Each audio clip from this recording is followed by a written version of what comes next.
The KKP Security Group is an alliance of companies with diverse specializations in security and investigations. The KKP Security Group was originally founded on the philosophy that there is no one-size-fits-all solution when it comes to an organization's security needs. Now that you are part of the team, we want to make sure that you are aware of all the paths to success within our organization. But most of our officers start with the same premise. I wanted to help people. I wanted to interact with people. I didn't want to just, see a person, okay, deal with them and then forget about it. I wanted to see, I wanted to help people. I wanted to see the outcome of me helping people. Ashley had the drive KKP was looking for. My first interview, I said, I want to learn everything that you can give me. Basically, I'm a sponge and let me soak in everything you got. Hector came in with almost no experience and achieved rank of major. I started here unarmed. I worked a couple of different sites, and then they offered me an armed position, a Romeo Alpha position, which is just a level underneath the Special Services Group, which is what I really wanted to get into. Carlos was looking to turn his life around, and KKP gave him that chance. Before I started here at Critical Intervention Services, I was actually involved in my youth in a local gang in the Carrollwood community in Tampa. I actually ended up losing my mother to a battle of cancer that she had for a number of years. And I had made a decision at that time to change my life, essentially to make my mother proud. And I thought, what better way to do that than to do the exact opposite that I was doing, instead of damaging the very community that I used to reside in, actually help it in some way. And Rob learned the meaning of carpe diem. Sometimes certain things befall certain people and they don't run with the opportunity. But when I found the opportunity to become an instructor, as I said earlier, I found that I was going to be tasked with something entirely different than I was tasked with in the past. Again, giving me a new opportunity to teach students in general. You can choose a career with Critical Intervention Services, Aegis Protective Services, CIS Tech, or S2 Safety and Intelligence Institute. With all the various training programs and numerous career paths, you can advance rapidly and achieve your goals. The way you're recognized here in CIS is, and I always used to tell my guys in the field, is let your work speak for itself. Everybody can have a background and talk about it, and that's great, but if you've really got to demonstrate who you are as an individual through your actions, through your work ethic, through the way that you're doing things here. I came to CIS to interview for just an admin position, and that's when they hired me and put me into operations as an operator. I moved into HR after 90 days. I expressed that I was wanting to be fed more. I wanted to learn more, learn as much as possible, and they gave me the opportunity to move into HR. And I did that for about 6 months, and then they moved me into a scheduling position. Ashley was sure about an administrative path, while Hector had to overcome worries about career advancement. I had somewhat of a reserve to get into it, just for the fact that, the stereotypes, the unprofessionalism, sometimes lackadaisical attitude, or, people who are not striving as practitioners. Thought it was a dead-end job. And when I came to CIS, it was definitely a culture shock with the level of professionalism, the amount of training that I had the opportunity to go into, and the career advancements. It definitely changed my perspective of the private sector and the opportunities that it might give me. So it really opened to my eyes that, it really must be true, the things that they say they offer. My rank moved up while I was in sector patrol. My first level, my entry level supervisory was a corporal, and that's when I was chosen to become an FTO, a field training officer, which I really enjoyed that. I really like to be able to train others. I enjoy that aspect of the job. So I was excited when Captain Parker back then approached me and offered me a position, and I grabbed it up right away. And that was my first experience as a supervisor. So I got to be able to meet new officers, being able to introduce them to our agency, and to show them what we're about and how to do the job right. My history here with CIS basically started in 2002. I started as an unarmed unit. Back then we used to have a risk management unit, which was all unarmed officers, which is now Aegis Protective Services, our sister agency.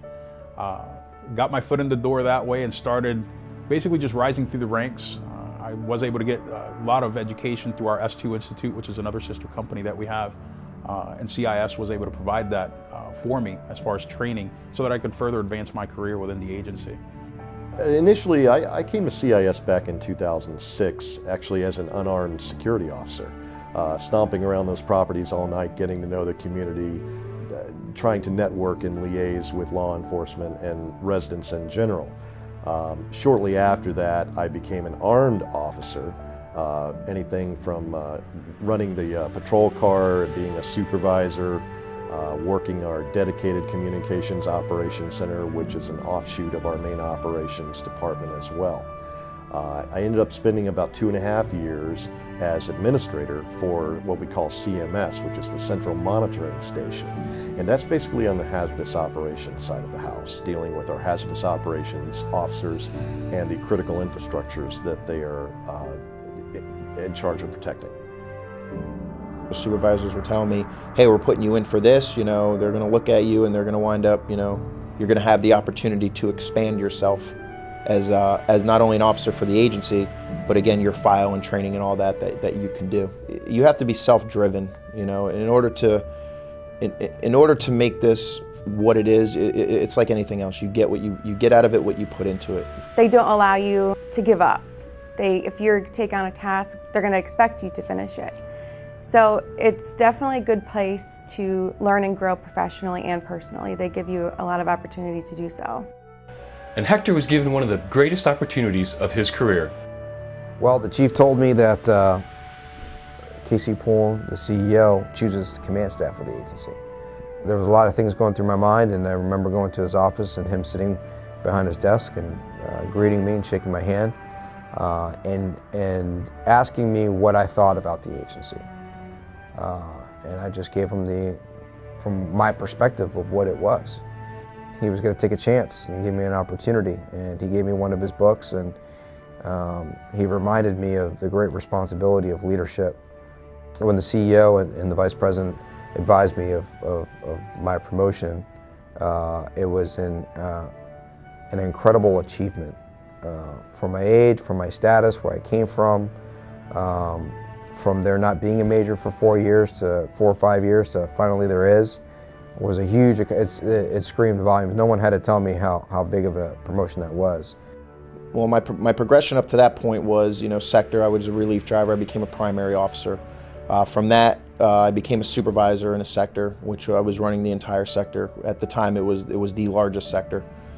From that, then I was picked up on specialty training programs. It was brought to me through my supervisors. And through my performance that, hey, this individual might be good in an executive protection role. After passing his SOP exam, Carlos became a Bravo unit. That's when all the fun really started, because I went from working decent type of areas or areas that aren't really that high crime to high crime, high threat environments, which is more of the environment that I was in before I started with the agency. Actually, I was a catalyst of a lot of those environments. Prior to starting with the agency, so it was fun to see it from the other side. But I became successful at it really in part because I had so much experience being on the other side of the fence that I found a real knack for it. Because of my past being involved in gangs and me being forthcoming during interviews in other agencies before I came to CIS, that pretty much stopped the interview process. As soon as I let them know the things that I was engaged in, the things that I did that I wasn't proud of, however, my intent was simply to let them know the man that I was and the man I want to become. And nobody else would give me that opportunity. I almost gave up, to be honest with you. It was tough because I felt like I'd hit a roadblock. I didn't know what else to do. And then I found CIS. I happened to find them online while I was looking for different security, law enforcement, anything in that field. And looking through their website, I saw how community-based they were and the methodology that they had. And I saw how that could work and how that could have worked had I met a CIS officer when I was in my youth, and that just instantly drew me to it. I hesitate to use the word brotherhood because sometimes certain things are overused, but in a sense there is a brotherhood. And I can tell you at S2, for me personally, that is my home now. And we get along very, very well, and we borrow from each other's culture and diverse backgrounds. Even with someone like me who doesn't have nearly the experience that other instructors do, they actually look at me as if I have brought something new to the table. So for me, the paycheck is not the cure-all for me. The paycheck is, you know what? I feel like I belong here. This is where I need to be. I'm productive and I feel like I'm home. They gave me the opportunity to be promoted to executive assistant to Casey Pullen. And I didn't hesitate. Sitting next to him and learning how he is as a practitioner, it was the best learning experience I've ever been given here. What I love about this organization is that we promote within. Who better to continue to advance within the organization than those who already know our culture, our methodology, our people, our clients. I stay here because I want to make sure that the folks that I have seen long before I came into CIS are armed with those tools and those skill sets, those tools for their toolbox. Because when the only tool that you have in your toolbox is a hammer, everything tends to look like a nail. And if you've got more tools for your toolbox, you know how to deal with certain things. Know that verbal judo. Know de-escalation techniques. What is use of force? When do I use use of force? You have all kinds of options. We're going to work to hone the skills of those students to make sure that they understand the best options that they have are the ones that they need to think through. Just because you have those tools doesn't mean that that's the best option. We're client-based. That's what we do. We are client-based. So learning how to deal with clients' issues, what they expect, making sure that we're delivering what we're saying we're delivering is very, very critical in what we do. And that is the thing that really stuck with me during the phase with CRO was, if we promise to do something, we're going to do it. We do what we say. I strongly believe that you should come to work here only if you feel like furthering your career and really becoming a difference in the community that you're going to get to work in.